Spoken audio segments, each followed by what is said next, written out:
Bienvenue à notre prière d'intercession de ce dimanche. Veuillez m'excuser pour ce retard, indépendamment de ma volonté. Sans tarder, nous allons invoquer le Seigneur pour que lui, qui est la source de toute vie, puisse nous accompagner dans cette prière de ce dimanche. Seigneur, nous voici arrivés à la fin de ce mois, le mois de novembre 2025. Nous venons, Éternel, nous incliner devant toi avec toute notre reconnaissance. Nous te remercions, Seigneur, pour chaque souffle de vie, pour chaque jour, chaque victoire et même chaque épreuve qui nous a rapprochés de toi. Tu as été, durant ces 11 mois, notre refuge, notre soutien et notre lumière, tant dans les moments d'incertitude que dans les moments de certitude. Nous t'élevons ce dimanche nos cœurs en signe d'adoration et nous t'offrons tout ce qui a été accompli durant tout ce temps que nous venons de passer. Purifie nos pensées, Seigneur, nos paroles et toutes nos actions. Là où, en tant qu'être humain, Seigneur, nous avons failli, pardonne-nous et restaure-nous par ton amour infini. Cet après-midi de ce jour de dimanche, nous déposons entre tes mains le mois de décembre qui va s'ouvrir dans quelques heures. Conduis nos pas, Seigneur, dans la droiture. Remplis nos esprits de sagesse et nos cœurs de paix. Que ton Esprit Saint nous guide dans chaque moment de notre vie, surtout tout au long de ce nouveau mois qui va s'ouvrir, dans chaque décision que nous aurons à prendre, et que notre vie, malgré tout ce que nous avons connu, demeure, Seigneur, un témoignage vivant de ta grâce, mais aussi de ta bonté envers nous. Nous proclamons que le mois de décembre sera marqué par ta présence dans nos vies, par tes bénédictions et par ton intervention divine. Au nom puissant de Jésus-Christ de Nazareth, nous avons ainsi prié. Amen. Amen. Bien-aimés en Christ, encore une fois, soyez la bienvenue dans notre prière d'intercession de ce dimanche 30 novembre 2025. Aujourd'hui, nous allons commencer par l'exhortation comme nous le faisons chaque dimanche. Après l'exhortation, nous passerons au deuxième point qui concerne les témoignages. Quels sont les témoignages qu'il faut? Les témoignages qui sont l'expression de la bonté du Seigneur. Après les témoignages, nous passerons à notre troisième point qui concerne les points de prière proprement dites pour notre exhortation, pour notre prière de ce dimanche, intercession de ce dimanche. Comme nous venons d'entrer dans un virage, Éternel Dieu, de la fin de l'année, de la clôture de cette année 2025, Cette exhortation d'aujourd'hui s'inscrit, disons, dans la fourchette ou est en charnière entre l'année 2025 et l'année 2026. Vous le verrez, d'ailleurs, je vous exhorte à faire cela de même, dans les communautés partout. Nous devons préparer la fin de l'année 2025 et voir viser l'année 2026. C'est pourquoi nous l'avons intitulé « Bien finir pour mieux commencer ». Et notre texte de référence par rapport à ce thème, cette exhortation de bien finir pour mieux commencer, sera tiré de Philippiens chapitre 3, versets 13 à 4. Il est écrit dans ce passage, « Oubliant ce qui est derrière et me portant vers ce qui est devant, je cours vers le but pour remporter le prix de la vocation céleste de Dieu en Jésus-Christ. » Je reprends, oubliant ce qui est derrière et me portant vers ce qui est devant, je cours vers le but pour remporter le prix de la vocation céleste de Dieu en Jésus-Christ. Oubliant ce qui est derrière, bien finir, et me portant vers ce qui est devant, mieux commencer. Bien-aimés dans le Seigneur, comme je venais de le dire, nous voici tendre vers la fin de l'année 2025.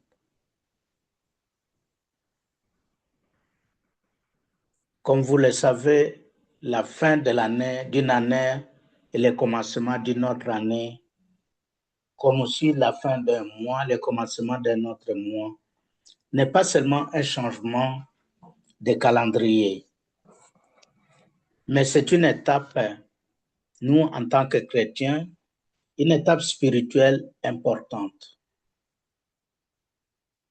Beaucoup terminent l'année avec des regrets, avec des blessures ou des frustrations. Mais la parole de Dieu nous invite à bien finir pour mieux commencer. Paul nous dit ceci, ce que nous venons de lire, oubliant ce qui est derrière et me portant vers ce qui est devant. Cela signifie quoi, bien-aimés en Christ? Cela signifie que pour entrer dans la nouvelle saison, dans les nouveaux mois, dans la nouvelle année, il faut laisser le passé et se tourner vers l'avenir avec foi. Et ça, c'est très important. C'est très important que nous puissions le savoir. De dire que chaque chose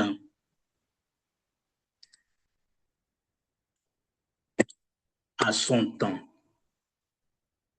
Chaque chose a un début et une fin. Je voudrais vous exhorter, bien-aimés, à ce que vous ayez cette foi de dire que ce que vous avez connu dans le passé, c'est le passé et ne peut pas être transporté dans l'avenir. Ne restez pas toujours dans la mélancolie. De dire, oui, voilà, j'ai connu un passé difficile, je ne sais pas, peut-être mon avenir aussi sera difficile, voilà, voilà. Non. En tant que croyant, chrétien, fidèle, vous ne devez pas avoir cette attitude-là de regret. Vous ne devez pas avoir cette attitude de regret. Mais vous devez penser à l'avenir, oublier le passé. Il faut regarder vers l'avenir. Faites tous vos efforts pour que les erreurs du passé ce que vous avez commis comme erreur dans le passé, que ces erreurs-là ne puissent pas continuer.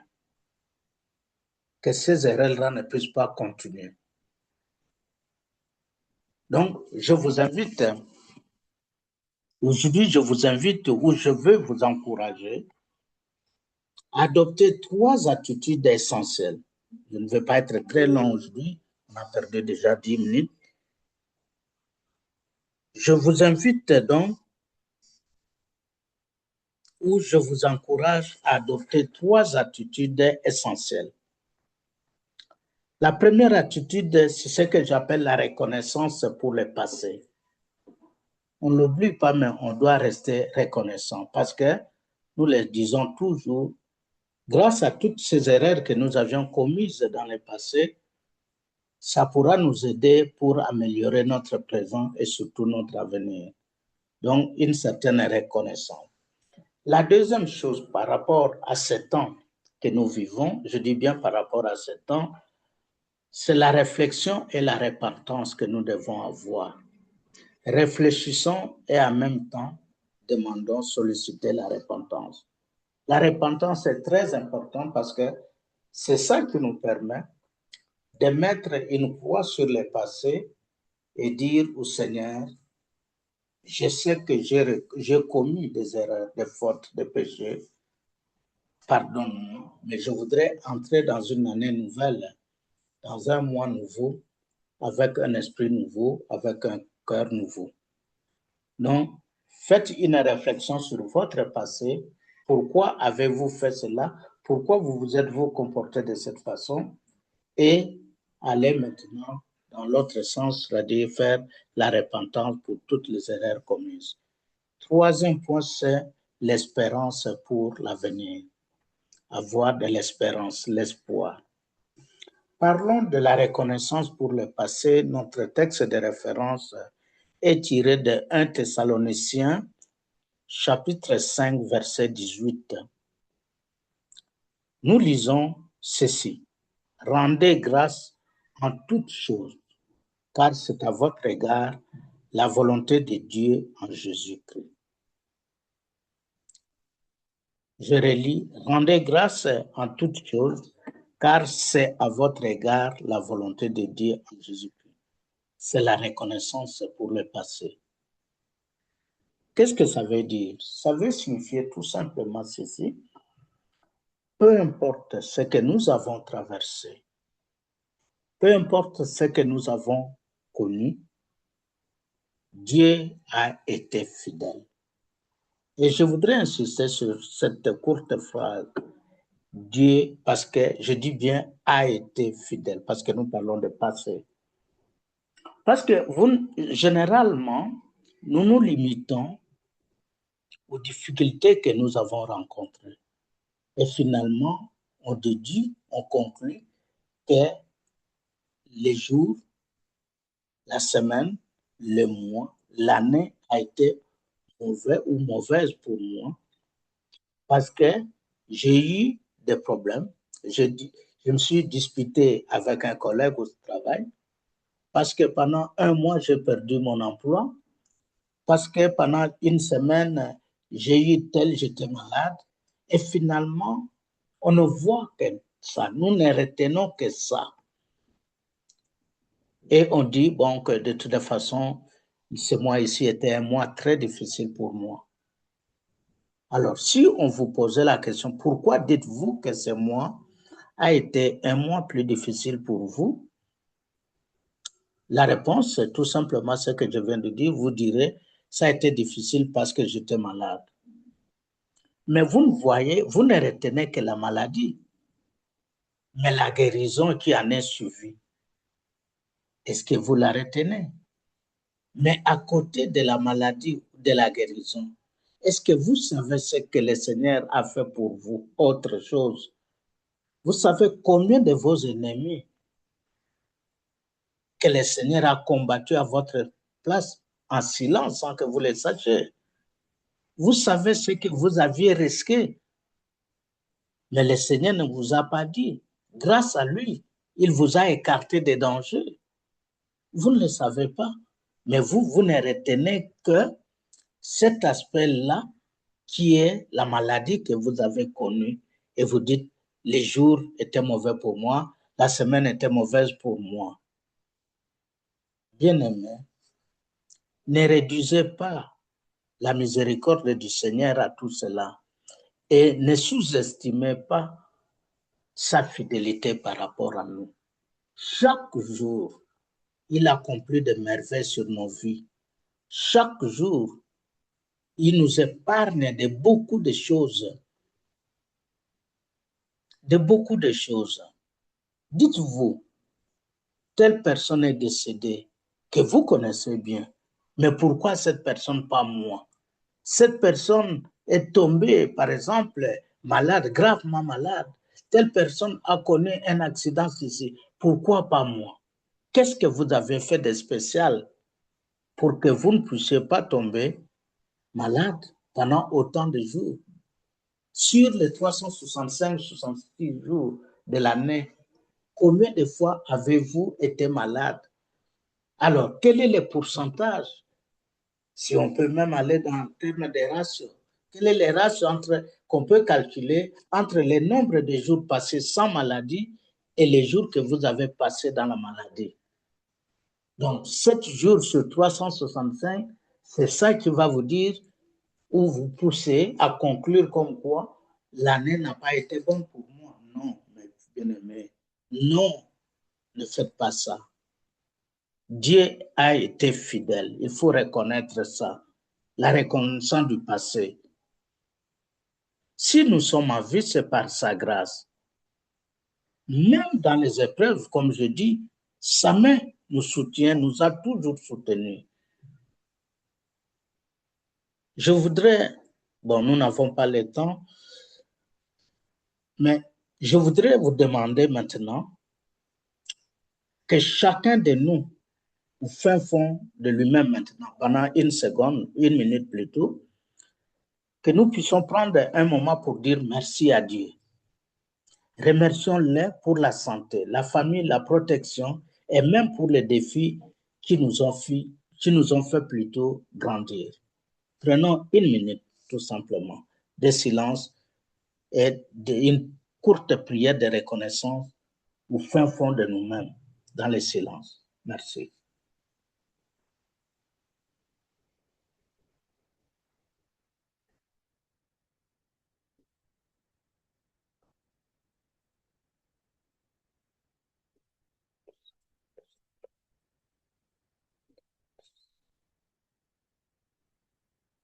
Amen.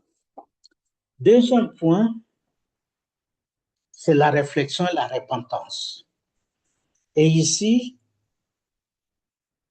nous n'allons pas très loin, nous allons tirer notre réflexion du psaume 139, verset 23-24. Il est écrit, sonde-moi, ô Dieu, et connais mon cœur. Réflexion et repentance. Sonde-moi, ô Dieu, et connais mon cœur. Avant d'entrer dans une nouvelle année, comme avant d'entrer dans un nouveau mois, même dans une nouvelle semaine dans notre vie, d'abord nous devons faire le bilan spirituel. Parce que je parle de spirituel, nous sommes dans le cadre de spirituel. Faisons notre bilan. Regardons là où nous avons failli et demandons pardon. Là où nous avons été faibles, demandons la force de Dieu. Pourquoi nous devons demander tout ça? Parce que Dieu peut nous purifier pour nous préparer à de nouvelles bénédictions. C'est une reconnaissance aussi, mais aussi un signe de respect. Une réflexion. Réfléchissons sur ce que nous avions fait et demandons la repentance. C'est simple que ça. C'est simple que ça.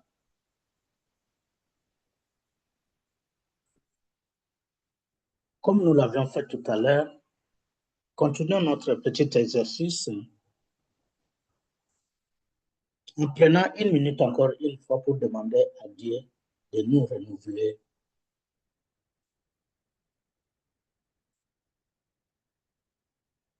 Allons-y.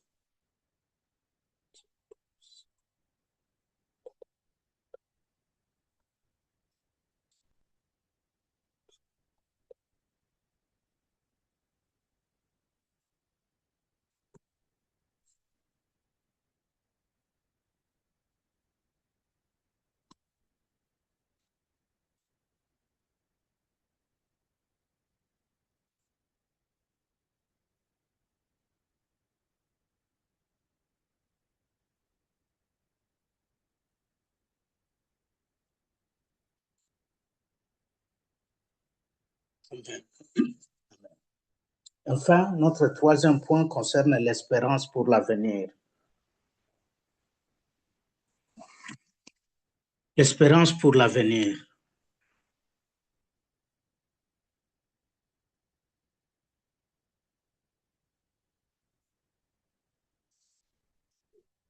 Un instant.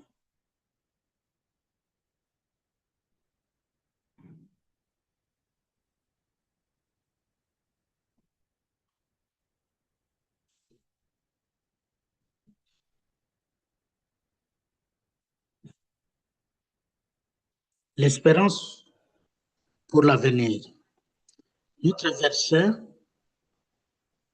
de référence, c'est Jérémie 29, verset 11. Je lis, car je connais tout le monde connaît ce verset par cœur, car je connais les projets que j'ai formés sur vous, dit l'Éternel. Projet de paix et non de malheur, afin de vous donner un avenir et de l'espérance.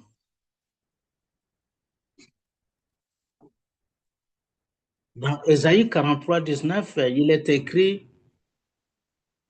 Dieu fait toutes choses nouvelles. Qu'est-ce que cela veut signifier? Cela veut signifier tout simplement que nous ne devons pas rester prisonniers de nos échecs ou des regrets. Nous devons entrer dans un nouveau mois, dans une nouvelle année avec foi et vision.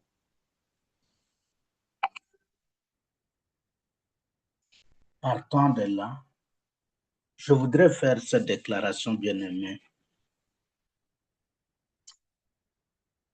que les mois de décembre et l'année 2026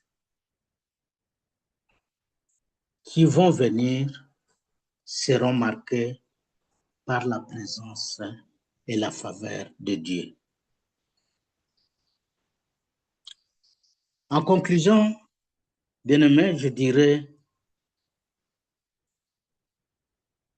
pour bien finir, parce que c'est le thème de notre exhortation, pour bien finir et mieux commencer, bien finir le mois de novembre, bien commencer le mois de décembre, bien finir l'année 2025 et bien commencer l'année 2026, nous devons remercier Dieu pour le passé. Ne rejetons pas tout le passé, mais remercions Dieu pour tout ce qu'il a fait pour nous dans le passé. Je vous ai dit, même si pour certains, ils pensent que leur passé a été mauvais, c'est-à-dire les mois qui viennent de se terminer a été mauvais, parce qu'ils ont connu une période de maladie, 2 jours de maladie, parce qu'ils se sont disputés en famille pour telle ou telle autre raison. Mais j'ai dit, il faut faire le bilan de 30 jours pour voir quel est le pourcentage des jours où vous étiez malade par rapport à ces 30 jours, avant de pouvoir conclure que le mois était mauvais. La semaine a été mauvaise, l'année a été mauvaise. Donc, remercions Dieu pour le passé, nous purifier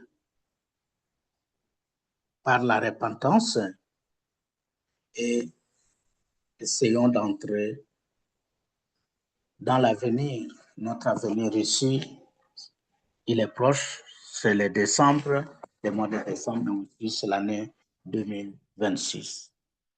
Entrons dans cet avenir avec espérance et foi.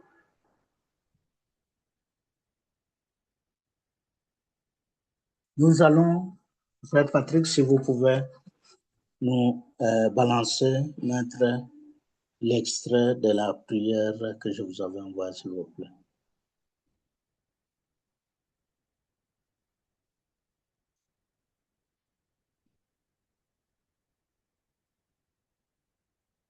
Merci. Bien-aimés, nous allons terminer à remettre notre passé et notre avenir entre les mains de Dieu aujourd'hui. Et nous allons tous faire cette prière que nous pouvons lire sur l'écran, très bien, clair même. Merci beaucoup, Frère Patrick. Prions tous. Seigneur, nous t'offrons notre passé, notre présent et notre avenir. Ouvrez vos micros, priez avec moi, s'il vous plaît. Ouvrez vos micros et priez avec moi, s'il vous plaît. C'est pour nous tous. Voilà. Commençons. Seigneur, nous t'offrons notre passé, notre présent, notre avenir.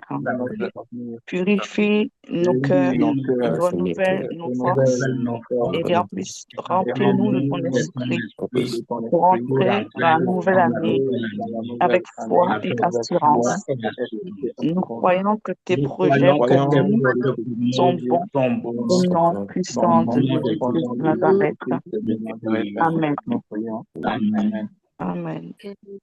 Amen. Amen. Merci beaucoup, bien-aimés. Comme je l'ai dit, je ne serai pas long. Ce n'est pas la longueur de l'exposé qui est importante, mais c'est le contenu du message. Et le message d'aujourd'hui nous appelle à être reconnaissants envers le passé, envers tout ce que le Seigneur a fait pour nous dans le passé. Essayons de terminer le passé dans de bonnes conditions et de pouvoir entrer dans l'avenir avec espérance. Et l'espérance, c'est un mot très important en tant que chrétien. Il faut toujours avoir de l'espoir. Bien aimé, ce n'est pas aujourd'hui que je vous dirai ça, mais je voudrais juste lancer, je vous dis, faites attention. Il y a beaucoup de gens qui se découragent très tôt. Il y a beaucoup de gens beaucoup de chrétiens qui se découragent très tôt. Je crois que c'est du passe-temps ce que nous sommes en train de faire ou ce qu'ils font dans leurs églises. Ils vont prier, ils demandent au Seigneur quelque chose, ils ne reçoivent pas et ils disent, en fait, pour eux, ils ne reçoivent pas parce que physiquement, ils n'ont pas vu cela. Et ils se découragent pour dire, je passe mon temps, il ne m'a pas donné. Et ils quittent les communautés. C'est-à-dire que vous n'êtes pas reconnaissant. Comme je l'ai dit tout à l'heure, en posant cet acte, avez-vous essayé de faire le bilan de votre vie? Vous posez-vous la question de savoir qu'est-ce que vous avez fait de spécial pour être en vie aujourd'hui, pour atteindre cet âge-là que vous avez atteint, alors qu'à côté de vous, il y a d'autres personnes. Il n'en a pas tant. Pardon? Non, vous continuez. Ok, merci. Alors qu'à côté de vous, il y a des personnes qui ont souffert, qui souffrent sérieusement, qui ont passé sur les 30 jours du mois, 25 jours à l'hôpital, par exemple. Mais vous, un jour seulement, 2 jours seulement, et vous dites, mais le Seigneur ne m'a rien donné, il n'a pas entendu ma prière. C'est de l'ingratitude, bien-aimé en Christ. C'est de l'ingratitude. Je l'ai toujours dit, il faut toute une vie pour se faire de l'innocence. Il faut toute une vie pour se faire de l'innocence. Ce n'est pas à cause d'un petit accroc que vous avez eu aujourd'hui pour déclarer que votre vie a été mauvaise, pour vous chamailler avec vos parents, pour dire qu'est-ce que vous avez fait de moi, voilà ce que j'ai eu. Non. Soyez reconnaissants, bien-aimés. La vie, ce n'est pas un jour. La vie, ce n'est pas un mois. La vie, c'est ce que vous avez déjà parcouru. Vous avez 10 ans, vous avez 20 ans, vous avez 30 ans, vous avez 40 ans, 60 ans. Toutes ces années-là, faites le bilan de ces années. Et après, venez me dire que le Seigneur a été ingrat. Venez me dire que le Seigneur n'a pas entendu vos prières. Aujourd'hui, vous êtes tombé en crise. Vous n'avez pas de liquidité, vous n'avez pas l'argent. Et vous dites, vous êtes allé prier pour demander au Seigneur qu'il vous donne l'argent. Le Seigneur ne vous donnera pas d'abord l'argent. Ce n'est pas l'argent que le Seigneur, il n'a pas de billes, il n'a pas une banque chez lui pour vous donner de l'argent. Le Seigneur va vous ouvrir les portes. Mais vous devez être reconnaissant, fidèle. On pouvait passer beaucoup de temps sur ça, mais je reviendrai sur ça dans les communautés. Je reviendrai sur ça. C'est tellement important que nous devons, parce qu'on a des jugements actifs, très actifs comme ça. Du coup, oh, votre église là, qu'est-ce qu'il y a de bon? Votre église là, qu'est-ce qu'il y a de bon? OK. Sur base de quoi vous avez fait ces jugements? Sur base de quoi? Et vos églises à vous, là où vous avez l'habitude d'aller, qu'est-ce qu'on vous donne? Vous recevez tout ça, du coup, visiblement, matériellement? Non. C'est-à-dire que vous ne savez pas ce que vous cherchez. Bien-aimés, encore une fois, ceux qui ont vraiment les oreilles pour entendre cette exhortation d'aujourd'hui, qu'ils entendent et qu'ils gardent ça. Qu'ils gardent ça pour eux. Qu'ils gardent ça pour toute la vie. Si vous gardez cette exhortation, que le passé, il faut bien finir et il faut remercier le Seigneur pour tout ce qu'il a fait pour vous. Je dis, ne jugez pas le Seigneur sur base d'un seul fait. Vous avez accouché, malheureusement, c'est l'enfant que vous avez tant entendu. Vous avez accouché et l'enfant est décédé. Je veux vous donner un exemple. L'enfant est décédé et puis vous criez pour dire « Ah, il est mauvais, moi j'ai tant entendu cet enfant, mais votre Seigneur que je priais tant, voilà, il m'a arraché cet enfant. » C'est par là que je vais terminer. Je vais vous donner un exemple. Le pasteur, paix à son âme, c'est lui qui m'a baptisé. Je vais vous raconter son histoire. Ce pasteur était marié. Il a passé plus de 10 ans avec son épouse, il n'arrivait pas à avoir des enfants. Et à un moment, le Seigneur leur a fait grâce. La femme est tombée enceinte. 9 mois, la femme a accouché. 2 mois après, cet enfant-là est décédé. Les gens qui le connaissaient sont venus pour pleurer. Mais ils étaient très surpris. Qu'est-ce qu'ils ont rencontré? Ils ont trouvé la femme et l'homme en train de danser, vous n'avez aucune idée. Les cercueils devant eux, pas des larmes qui coulaient, mais la danse. Alors, les gens qui venaient pour compatir envers eux, pour pleurer, avec envie de pleurer, ils arrivaient là-bas, ils étaient étonnés. Mais ce n'est pas possible. Comment est-ce que ces couples, au lieu de pleurer, un enfant qu'ils ont tant attendu, tant cherché, on leur donne et on leur arrache. Et eux dansent au lieu de pleurer. Et eux disaient toujours, Seigneur, c'est toi qui nous as donné, tu as repris, merci. Je vous dis, c'était des danses. Après, les gens commençaient à commenter diversement. Une année plus tard, la femme est tombée enceinte. Deuxième grossesse. Pouf, des jumeaux. 2 ans après, la femme est tombée enceinte. Pouf, des jumeaux. Jusqu'à la mort de monsieur, du pasteur, il a eu 6 enfants, donc 2 couples de 2 fois des jumeaux, plus les singletons 2. Donc, 6 enfants, sans compter celui qui est décédé. Il faut avoir cette foi. C'était ce pasteur, je continue à le pleurer, c'est un homme de Dieu, très simple. Il était étonné. Il quittait, pour ceux qui connaissent l'église qu'on appelle Nzambo Malam, dans Fepako, au Congo. Je crois qu'il y en a dans plusieurs pays d'ailleurs. Ils connaissent comment cette église est organisée et ces pasteurs, il était un pasteur de territoire. On l'a fait. Ce n'est pas qu'il a corrompu rien. Il n'a fait aucune démarche. Un jour, comme ça, le beau matin, on lui dit, tu deviens le pasteur régional. Dont les grands pasteurs, on lui donne une grande communauté. Et c'est comme ça que nous allons nous rencontrer. Une grande communauté. Et on l'a tué, je vous ai déjà parlé, on l'a tué, la jalousie.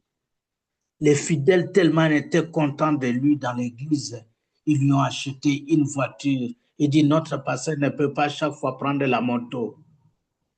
Et dans l'organisation des Nzamalam, à la fin de chaque mois, pratiquement, les chrétiens cotisent, ils amènent tout pour le pasteur. À manger, à boire, de l'eau, tout. Et c'était juste 2 jours après que les chrétiens aient fait cela. Et celui qui a monté le coup, qui l'a tué, c'est un confrère à lui, un pasteur. Il a monté le coup avec une femme et 2 autres fidèles de la même église. Pourquoi? Parce que c'est la jalousie. Les pasteurs là voulaient toujours être, vous savez, les Noirs en Afrique. Il voulait que ça soit lui. Pourquoi quelqu'un qui vient d'ailleurs, qui n'est pas originaire d'ici, qu'on doit lui donner tous ses privilèges, devenir un grand pasteur comme ça, on lui donne, on lui achète la voiture, ceci. Il voulait que ça soit lui. Et il a monté les coups. C'était très tôt matin, le matin, vers 8 heures. Le pasteur est allé accompagner ses enfants à l'école. Après l'école, il dit, il est allé accompagner. Juste quand il était à l'école, on l'appelle. Pasteur, il y a une situation très grave ici, on a besoin de ta présence. On lui donne l'adresse. Il va là-bas, c'est un pasteur, il termine, il dit j'arrive. Il va là-bas. Et ce n'était pas dans une maison de quelqu'un, c'était dans un bistrot. On vend de la bière là-bas.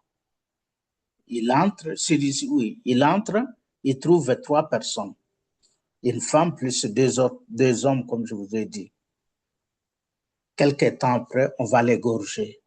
On va l'étouffer d'abord pour que les propriétaires du bistrot qui étaient dans la maison, parce qu'eux étaient à la véranda, sur la terrasse, qui n'entendent pas. On l'a étouffé. On l'a étouffé. Ce matin-là, sur place, on l'a abandonné. On n'a rien pris sur lui. Et qu'est-ce qu'on fait? C'est devenir la mode, hein, au Congo parfois. On est parti avec des préservatifs. On dépose à côté de lui pour dire non, il était avec une femme, et peut-être c'est le mari de la femme avec laquelle il était qui l'a bête. Il est parti. Alors, ils sont sortis calmement sans dire quelque chose au propriétaire. Et 10-15 minutes après, le propriétaire dit, mais ces gens étaient ici, je n'entends même pas de bruit. Qu'est-ce qui ne va pas? Il sort, il va là-bas, il voit personne et il voit le corps qui gisait par terre. Il dit, ce n'est pas possible. La voiture, dehors, là où il a garé, il appelle la police. Le monsieur appelle la police, on est venu. On les avait arrêtés. après la mort, on les avait arrêtés, on les avait arrêtés, ils étaient emprisonnés. La femme est morte en prison. La femme n'a même pas fait 1 mois, elle est morte en prison. Mais les pasteurs, l'homme, là, les autres, je crois qu'avec tous les événements qui ont eu lieu au Congo dans cette région, bon, ils sont sortis parce qu'on avait sorti tous les prisonniers. Je crois qu'ils sont sortis, on ne sait même pas où il est. Bien aimé, excusez-moi, je ne voulais pas être long, voilà. Non, c'est pour dire que nous devons être fidèles. Si nous sommes fidèles, si nous reconnaissons tout ce que le Seigneur fait pour nous, nous devons continuer à les remercier et surtout avoir l'espérance.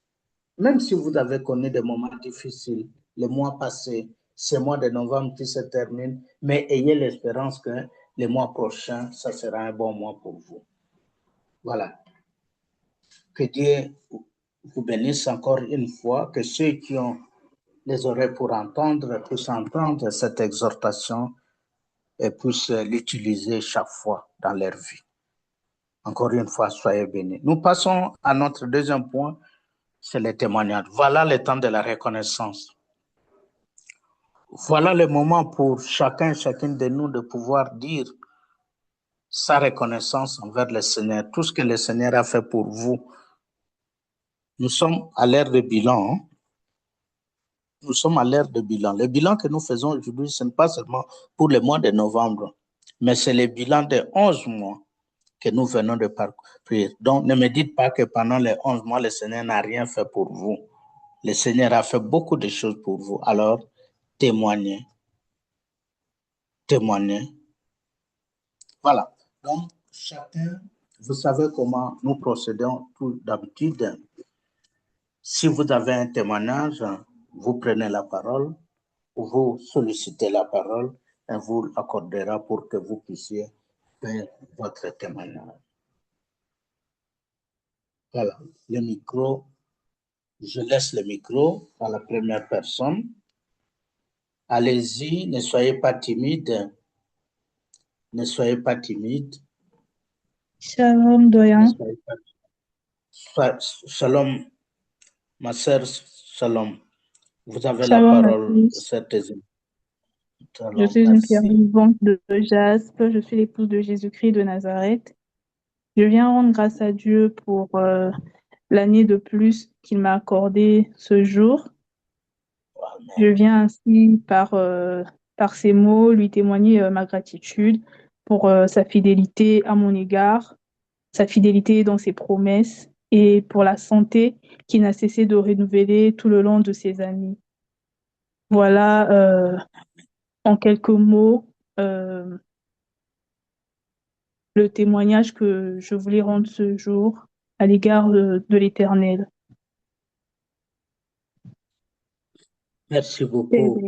Merci, que Dieu vous bénisse encore une fois, qu'il continue à vous donner d'autres années, vous ajouter des années, des années, des années.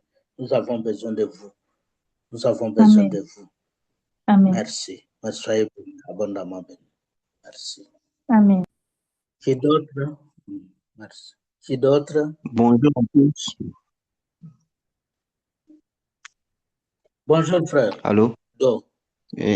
Allô, frère. Vous avez la parole. D'accord.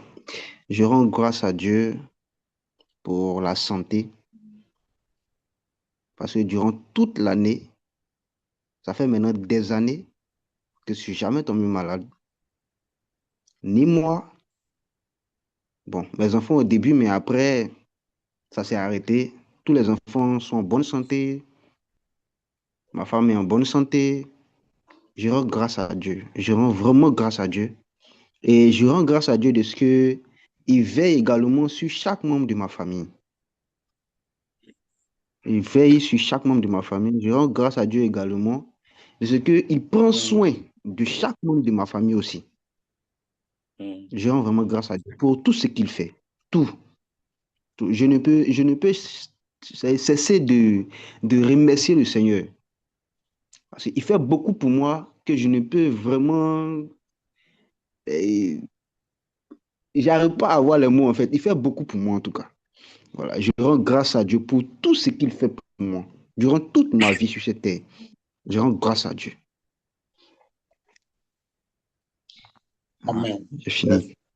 Amen. Nous intercéderons pour vous, frère, que le Seigneur continue à vous soutenir, à soutenir toute la famille, à soutenir toute la famille durant encore les mois de décembre que nous allons bientôt entrer, mais surtout durant toute l'année 2026. Que toutes ces bénédictions, que toutes ces grâces pleuvent sur vous et sur toute votre famille. Soyez abondamment bénis. Amen. Merci. Amen.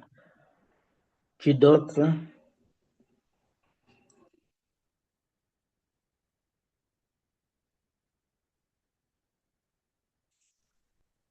Voilà, frère Samuel. Frère Samuel, vous avez la parole.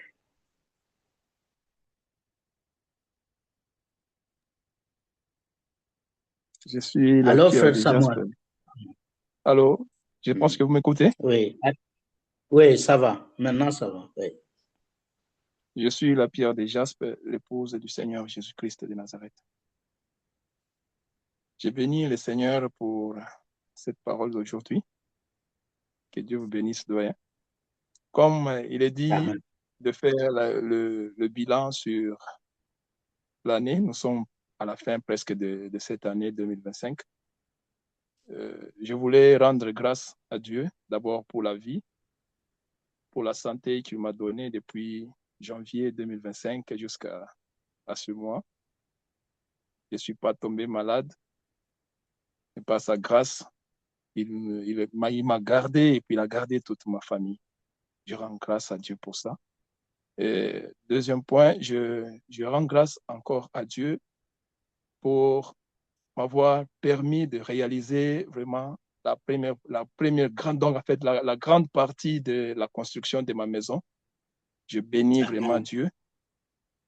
Je bénis vraiment Dieu pour vraiment son soutien. Je le rends grâce, qu'il soit loué. Merci beaucoup, que Dieu vous bénisse. Amen. Frère Samuel, soyez béni, abondamment béni. Que la grâce de notre Seigneur Jésus-Christ et son amour continuent à vous accompagner, dans toutes vos entreprises. Soyez abondamment bénis, frère Samuel. Merci. Amen. Amen. Quelqu'un d'autre?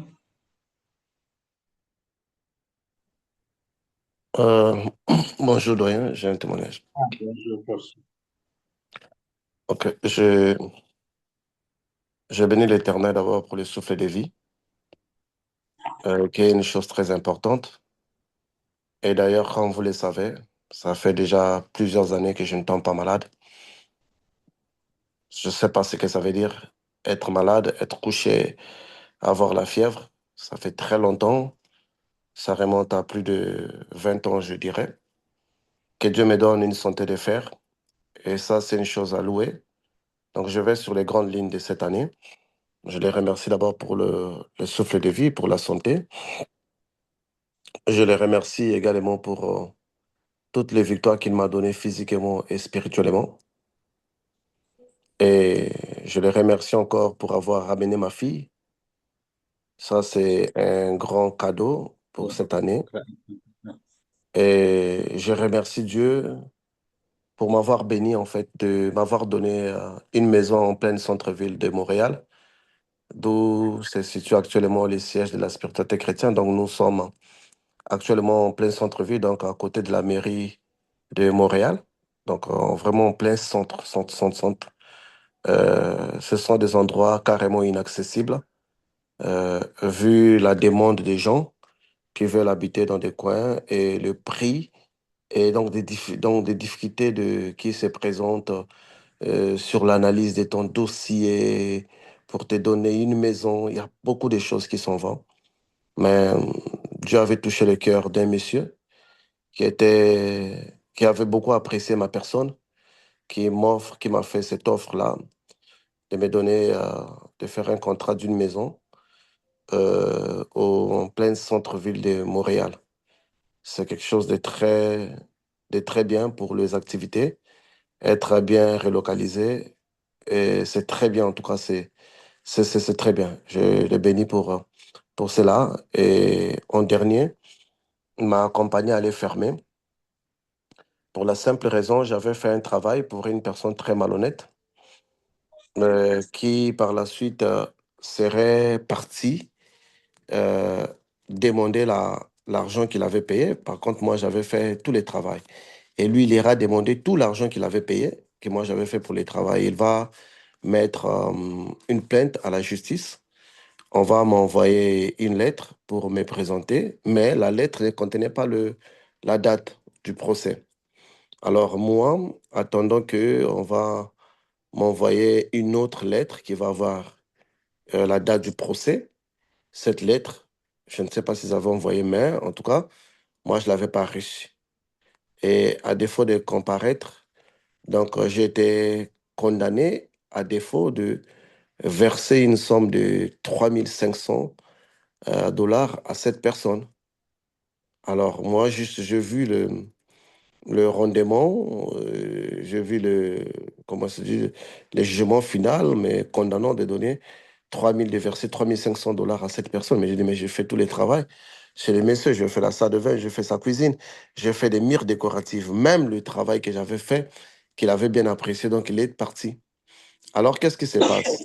Dès maintenant, quand c'est comme ça, cela entre automatiquement dans ma licence de construction comme étant une escroquerie envers un client et ça mène des assurances à résilier les contrats d'assurés. Parce que pour que nous puissions travailler dans la construction, nous versons une caution de 20 000 dollars au gouvernement et nous avons des assurances qui nous assurent pour que nous puissions travailler. Et une fois que vous êtes coté comme étant un escroc, les assurances ne vous prennent plus en charge. Donc, ce qui voudrait dire quoi? Que votre compagnie de construction doit fermer parce que vous n'êtes plus crédible. Alors, je n'avais pas vu cette lettre et quand il avait fait pour payer, donc, il a contacté la corporation dans laquelle je fais partie de l'ensemble des entrepreneurs qui va par la suite lui verser la somme de 3503 dollars et 40 centimes. Ils vont le lui verser en temps réel. Notre corporation des entrepreneurs, on devrait m'appeler pour me dire, oui, écoutez, à tel monsieur ici pour tel problème, que veux-tu faire? Est-ce que tu voudrais pas toi payer la personne? Parce que si moi je paye la personne, c'est moins grave. J'ai résolu les problèmes. Mais quand moi je ne paye pas la personne et que la corporation paye la personne, c'est comme si je ne résous pas mes problèmes. Alors, tout ça réuni, en ce mois de novembre, donc presque fin novembre, je me réveille, je vois une lettre qui est arrivée. Parce que généralement, la Poste Canada est en grève, donc on n'envoie pas de lettres. Quand des rêves viennent, des lettres plutôt viennent, ça vient par des courriers spéciaux. Et je vois une lettre de Régie des bâtiments qui dit, écoute, votre contrat avec les assurances en ce qui concerne le bâtiment a été résilié, donc pas de maison rénovation doit être dans l'obligation de ne plus exercer les activités au niveau de Montréal, au niveau du Canada, parce que c'est une licence qui couvre tous les territoires canadiens. Je me suis dit, mais Seigneur, juste quand je suis en train de préparer mon voyage, je vais être tranquille. Et la date prévue pour résilier, pour mettre fin à tout, c'est le 30 décembre 2025. Donc, moi, à Paris, en train de prier pour des gens et avoir dans la tête de savoir que la compagnie ne peut pas exercer durant une longue période ou bien, je ne sais pas, enfin, trouver des avocats, tout ça. Donc, je ne serais pas à l'aise. Donc, je ne pourrais même pas être concentré sur ce que je fais. Et c'est mon seul moyen de vie et tout ça. J'ai eu cette lettre euh, pour des gens qui me connaissent. Je suis vraiment une personne très impavide, donc qui ne manifeste pas la peur. Je reste concentré, je ne prie pas d'abord. Je dis, mais Seigneur, qu'est-ce que je dois faire maintenant? Je reste un moment de silence parce que je ne savais plus qu'est-ce qu'il fallait faire. Parce que déjà, le dossier était grave, les assurances, parce que quand une assurance te rejette, toutes les assurances te rejettent, parce que tous travaillent à bord d'un seul dossier. Je prie l'Éternel, je dis, mais Seigneur, ce genre de situation, je pensais m'en avoir en passé quand j'arrive en 11e, 12e, 9e. Donc, à partir du 9e jusqu'au 12e mois, ce genre de combats ici, ce ne sont pas des accidents seulement, mais voilà maintenant un autre dossier qui vient, juste quand je pense avoir euh, tout, tout avoir sous les contrôles. Je les rappelle, je dis, Seigneur, moi j'avais passé cet examen ici, j'avais échoué. Je m'étais décidé, je m'étais résolu d'aller chercher un travail normal. Tu m'avais encouragé dans les songes pour me dire, répare encore, refaire l'examen. Et je suis reparti, tu avais manifesté parce que des réponses que je donnais, c'était vraiment inspiré. Donc, quand je lisais la question, il me disait la réponse est telle. Donc, l'examen devrait se faire en 3 heures. Moi, je l'ai fait en 1 heure. J'ai dans la feuille, la personne qui recevait des feuilles me dit non, répare, révise tes réponses si elles sont bonnes, répare parce que je ne peux pas le faire un examen de 3 heures, toi tu le fais en 1 heure. On était beaucoup, presque toutes les races. Donc il y avait même des gens qui étaient en train de transpirer en plein climatiseur. Ce n'était pas facile. Et il m'a dit non, tu ne peux pas faire cet examen en 1 heure parce que ce n'est pas possible. Si on a donné 3 heures, c'est pour les 3 heures là, c'est quand tu es vraiment très intelligent. Mon temps, il y a des gens qui ne répondent pas à d'autres questions. J'ai dit, je l'ai fait. Il a insisté, moi j'avais confiance en cette voie-là qui m'inspirait des réponses. Je passe l'examen parce que l'examen, il fallait passer à 65%, je pense. Et moi, je passe l'examen à 66%. Donc, près. Donc, non, à 65%. Donc, un exercice raté, j'aurais échoué. Je dis, je rappelle à Dieu. Je dis, et puis les jours où on avait délivré ma licence, le Saint-Esprit me dit que non, aujourd'hui, on va. J'ai eu d'abord un songe quand on a délivré ta licence. Je suis allé travailler. Parce qu'il y a des songes, parfois j'oublie, mais je me focalise trop sur des expériences dont je suis impliqué. Pendant que je travaille, je dis non. Le Saint-Esprit m'avait dit que j'ai eu la licence. Laisse visiter, tout comme la radio, les applications. Laisse visiter d'abord mes emails. Je visite là, je reçois, j'ai vu que j'avais reçu l'email de me souhaiter bienvenue parmi le 42 000 entrepreneurs en construction au niveau du Canada, tout, tout, tout, tout, tout, tout, tout. J'étais sauté. Donc j'ai rappelé à Dieu tout ça. J'ai dit, mais pourquoi aujourd'hui cette compagnie doit fermer? Parce que là où je suis là, je ne sais pas qu'est-ce qu'il faut faire. Qu'est-ce qu'il faut faire pour convaincre les assurances sont indépendantes. Est-ce qu'il faut prendre un avocat? Est-ce que même si l'avocat essaie de résoudre les dépenses qui ont été faites, mais comment convaincre les assurances? Parce qu'ils ont toujours une période d'approbation de 2 ans. Donc 2 ans sans assurance, après quoi ils vont voir s'ils peuvent te rétablir. J'ai pris Dieu. Toutefois, je ne savais pas qu'est-ce qu'il fallait faire. Je reste silencieux attendant les instructions. Soudain, euh, une idée m'est apparue d'aller dans les régies des bâtiments, d'aller parler aux gens. J'arrive dans les régies des bâtiments, je leur parle, ils disent, mais non, on peut faire, mais il faut d'abord aller dans ta corporation. Parfois, dans ta corporation des entrepreneurs, ils pourront faire quelque chose. Parce que je vois aussi là, dans la lettre là, même ma corporation des entrepreneurs, on m'avait même enlevé dans cette liste-là. J'appelle pour expliquer la situation. On me dit non, attends, le directeur va te rappeler. Le directeur me rappelle. J'ai dit, je lui ai expliqué. J'ai dit, mais voilà, moi, mes avocats, nos avocats de la corporation ne m'avaient pas appelé, sinon j'aurais pris des actions, tout. Je lui explique. Je lui dis, mais je ne comprends pas qu'est-ce qui se passe. Il reste un moment silencieux. Il dit, je vais faire quelque chose pour toi.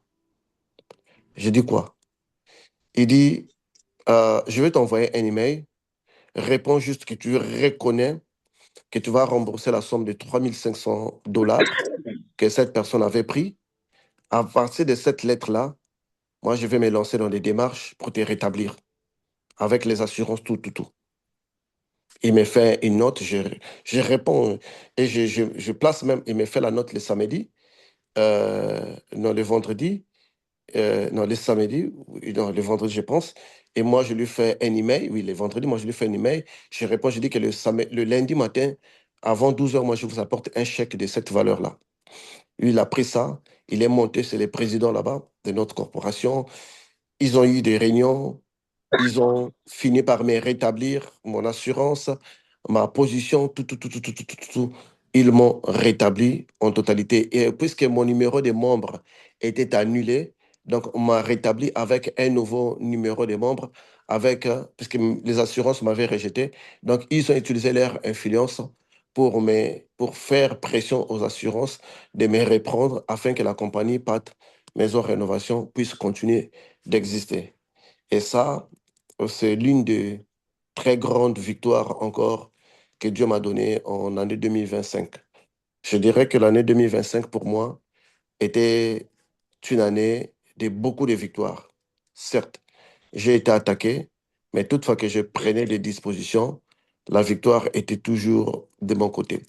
Donc pour cela, je remercie Dieu et je voudrais encourager et dire à toute personne, il y aura des problèmes dans la vie, mais l'attitude que nous avons face aux problèmes détermine si nous serons victorieux ou non.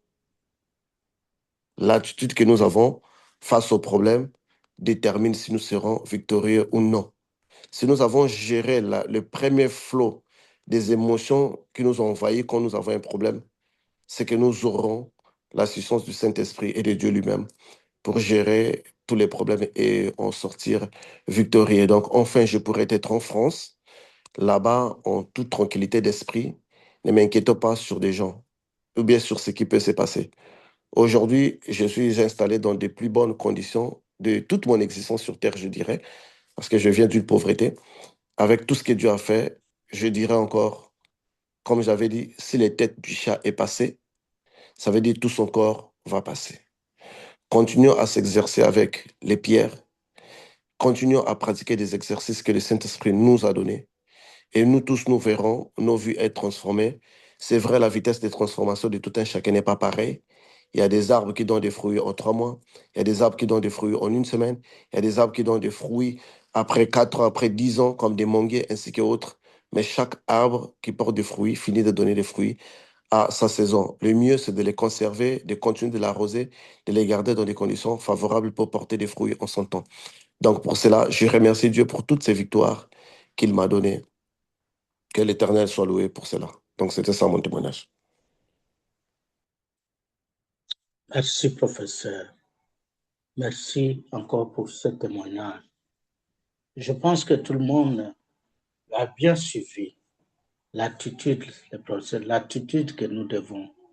Comme on dit, le pire n'est pas de tomber. Tout le monde peut tomber et tout le monde tombe. Mais est-ce que vous êtes capable de vous relever? C'est ça qui est important. Ce n'est pas le fait de tomber qui pose problème, mais la capacité de se relever. C'est ça que le professeur nous dit. Il vient de nous le dire. Il a eu une attitude positive face à tout ce qu'il a eu comme lettre, comme problème. Et la fin, c'est quoi? Il est sorti victorieux. Mais cela, voilà, cela l'amène aujourd'hui à pouvoir témoigner. Il ne s'est pas focalisé, encore une fois, sur cette période-là. Mais il a dit l'année 2025 a été pour moi. Voilà ce que je l'ai dit. J'ai dit tout à l'heure à l'exhortation. Soyez reconnaissants. Ne jugez pas votre Dieu à partir d'un petit fait. Un fait qui s'est produit une fois dans votre vie pendant les 12 mois, par exemple, du mois, pendant les 11 mois du mois. Un fait, je dis, même s'il était 2, 3, 4 par rapport aux 12 mois, qu'est-ce que ça représente? Soyez fidèles, soyez reconnaissants envers le Seigneur. Professeur, que la lumière du Seigneur brille sur vos chemins et que ça peut continuer à remplir votre cœur. En tout cas, que le Saint-Esprit continue à vous soutenir, de vous remplir tous vos projets de toutes ces bénédictions. Merci beaucoup pour ce témoignage éloquent. Merci, professeur. Quelqu'un d'autre? Oui, doyen. Père Carla, je vous... Voilà, merci beaucoup. Merci, doyen. Aujourd'hui, je veux prendre un moment pour regarder en arrière. Pas pour pleurer ce que j'ai perdu, mais pour honorer celui qui m'a gardé, celui qui m'a formé, celui qui m'a porté jusqu'ici. Jusqu'ici. Si je dois raconter mon année, je ne pourrais pas la raconter sans Dieu. Et je ne pourrais pas terminer seulement aujourd'hui. Parce que tout ce qui aurait dû me briser m'a rendu plus forte.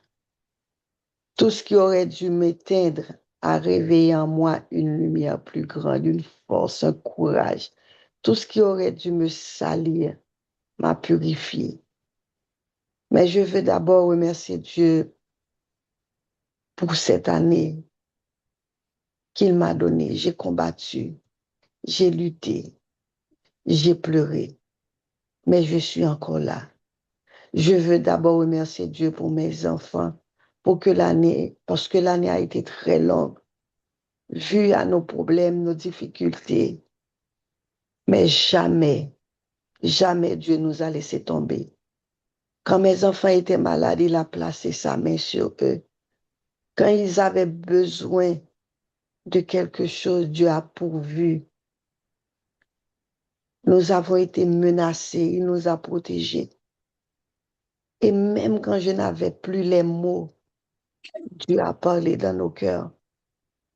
Enfin, mes bien-aimés, je vois Dieu dans tout ce que j'ai, dans tout ce que je faisais, dans tous mes peurs.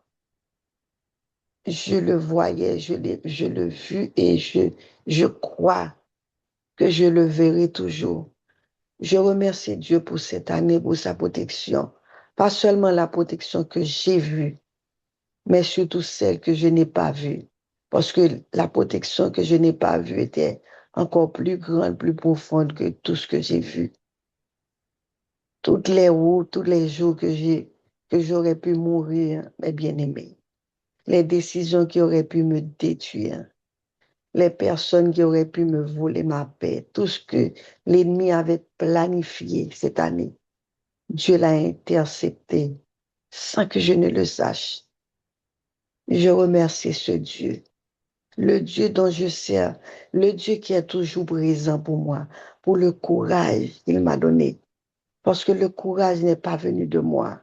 Parfois, j'ai envie de lâcher, j'ai envie d'abandonner. Étant qu'humain, étant qu'enveloppe, mais il est venu, il était là. Dieu était là toutes les nuits. Il a toujours été là, où je n'avais personne à qui parler. Il était là dans les moments, il est là dans les moments où j'ai dû essuyer mes propres larmes pour continuer à avancer, pour montrer aux autres que je suis fort. Quand on me demandait, est-ce que tout va bien? Est-ce que tout était en moi, était en morceaux? Mais il m'a donné ce courage de dire, je vais bien par la grâce de Dieu. Il est là, il a été là pour moi dans le silence où il m'a enseigné la force. Dieu a toujours été là avec moi. Je remercie ce Dieu pour vous aussi dans le groupe Spiritualité chrétienne. Ceux qui ont souffert, ceux qui ont failli tomber, comme vient de le témoigner le professeur, ceux qui ont manqué de tout, mais qui sont encore là.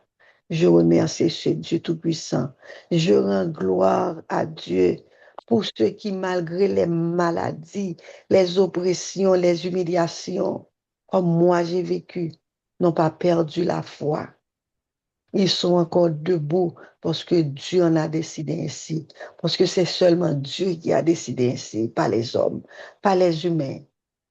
Et maintenant, pourquoi ne pas bénir Dieu? Comment ne pas le louer pour tout ce qu'il a fait?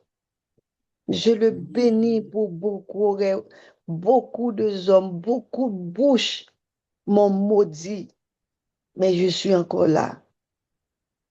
Je bénis mon Dieu pour les calomnies, pour les mensonges, pour les critiques, pour tout ce qu'on a pu traverser, le groupe Spiritualité chrétienne ici.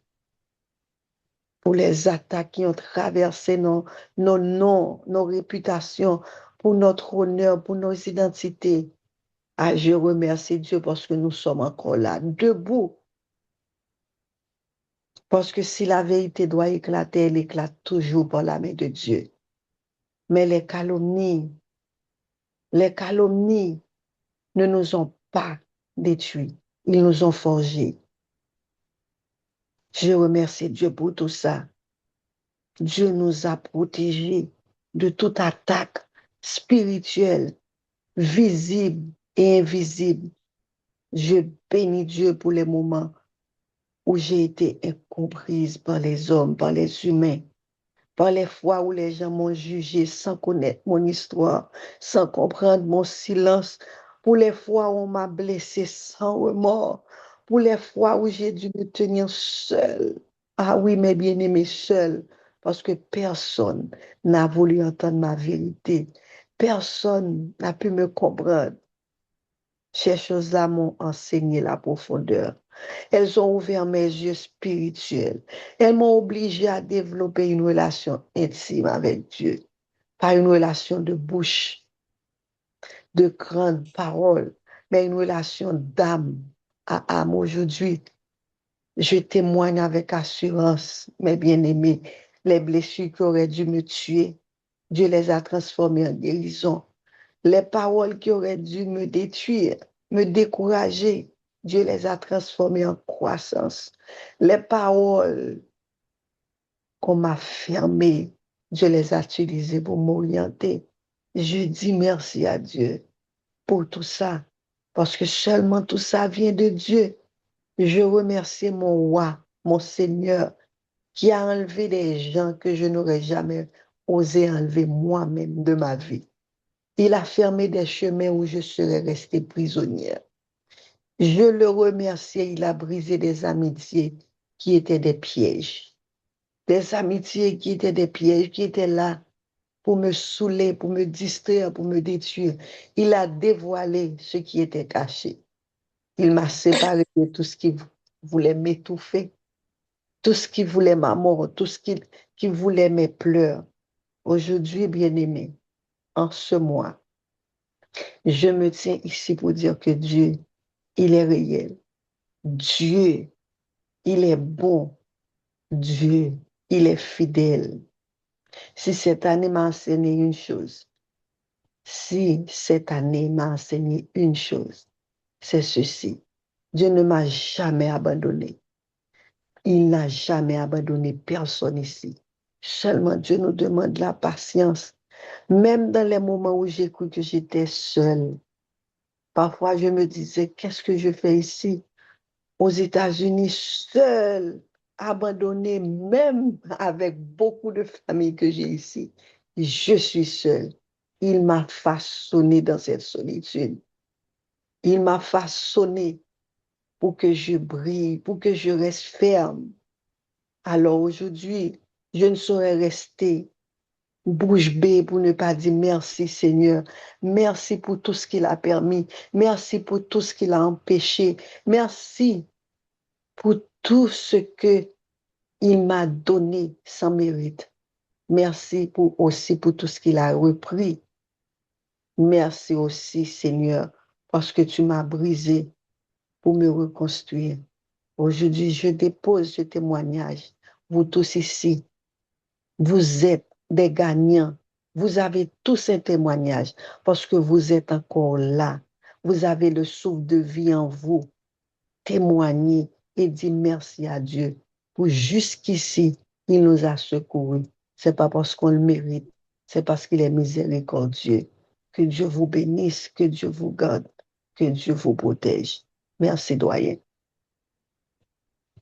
Merci, merci, sœur Caroline. Soyez bénis abondamment. Tout le mot que tu as utilisé, je ne sais pas quoi dire encore de plus, mais que l'Éternel vous bénisse et continue à vous garder, sœur Caroline. Merci beaucoup. Merci, doyen. Merci. Nous tous, nous nous retrouvons ensemble. Merci. Quelqu'un d'autre a un témoignage? Un témoignage de bilan, si vous voulez bien, de notre vie. Témoignage, bilan de notre vie. Voilà. Ah, frère Timothée, vous avez la parole, s'il vous plaît.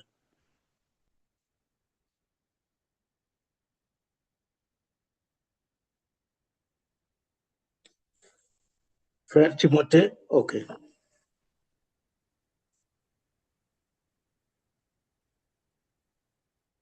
Je suis l'épouse de Jésus-Christ de Nazareth. Alors, doyen, vous m'écoutez? Oui, nous vous écoutons, frère Timothée. Merci beaucoup. J'étais en ligne en suivant l'exhortation, mais malheureusement,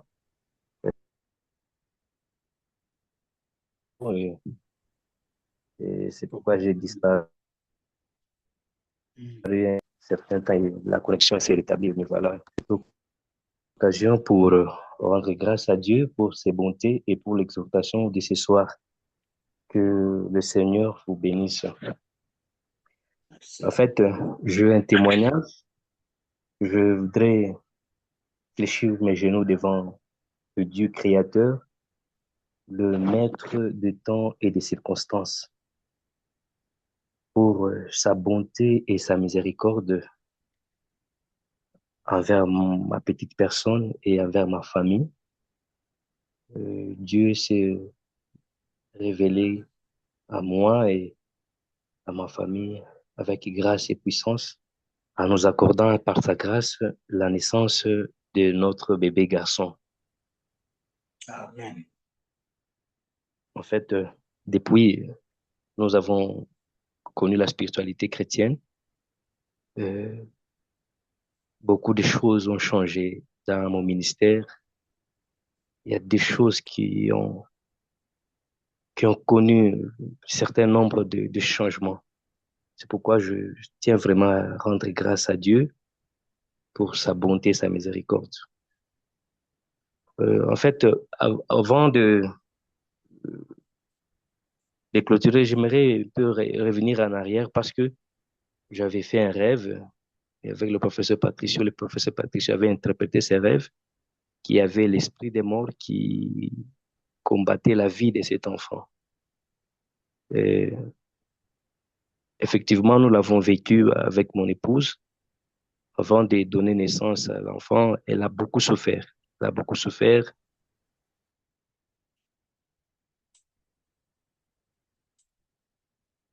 Attention à des douleurs toujours depuis que avec toute la naissance des enfants, cette grossesse, elle avait une particularité vraiment que je n'arrivais pas à comprendre. Et elle et moi aussi, nous savons que c'était vraiment, il y avait une puissance mystérieuse qui s'est cachée derrière cette grossesse.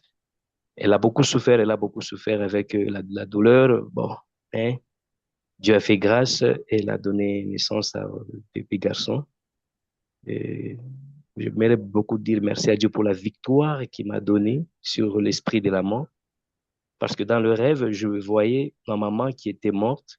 On s'est disputé avec elle, l'enfant, dans le rêve. Elle cherchait à s'accaparer de l'enfant, mais Dieu m'avait fait grâce. L'enfant est resté à moi et dans le rêve. Et effectivement, tel que le professeur l'avait interprété, il y avait l'esprit des morts qui combattait l'enfant. Et aujourd'hui, le Seigneur nous a donné la victoire. Je voudrais lui rendre grâce pour sa bonté, sa fidélité, sa miséricorde. Et avant de terminer ce témoignage, je voudrais, avec votre permission, chanter une petite mélodie à l'honneur de mon Dieu, à l'honneur de mon roi pour cette grande victoire qu'il m'a donnée dans ma vie. Amen. Et pour nous, les bons bergers, en toi nous pouvons toujours espérer la lumière que nos cœurs contemplent, le bon berger qui marche devant son peuple. Quand tu es là, tu maîtrises les flottes de la mer, et barque ne peut chavirer. Tu es pour nous un guide parfait. Dans tes bras, nous vivons quête bienfait. Sous tes brebis, tu tends la main. Tu nous conduis promptement sur ton chemin. Repos si doux, quand tu nous portais dans ton sein, et ton amour divin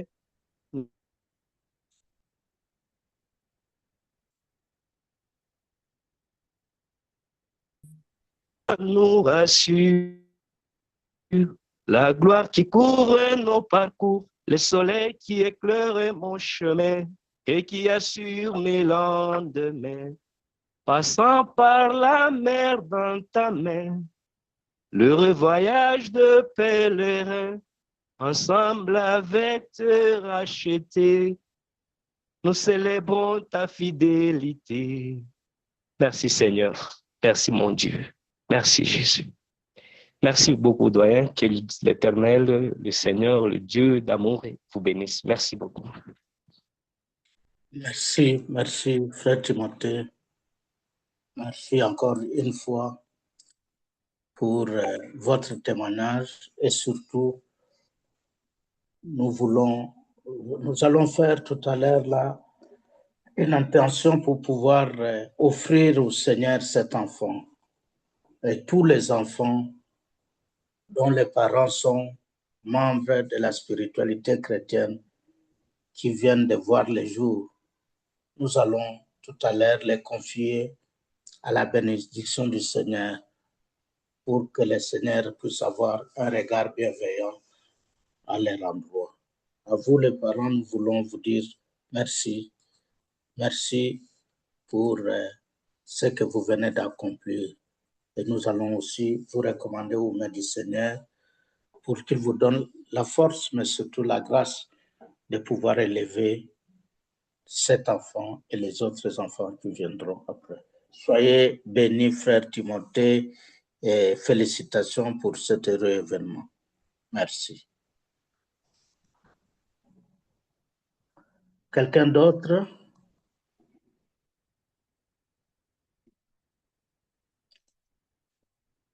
Voilà, on va s'arrêter là pour les témoignages. Nous allons maintenant entrer dans notre dernier point qui concerne les points relatifs donc, à notre prière de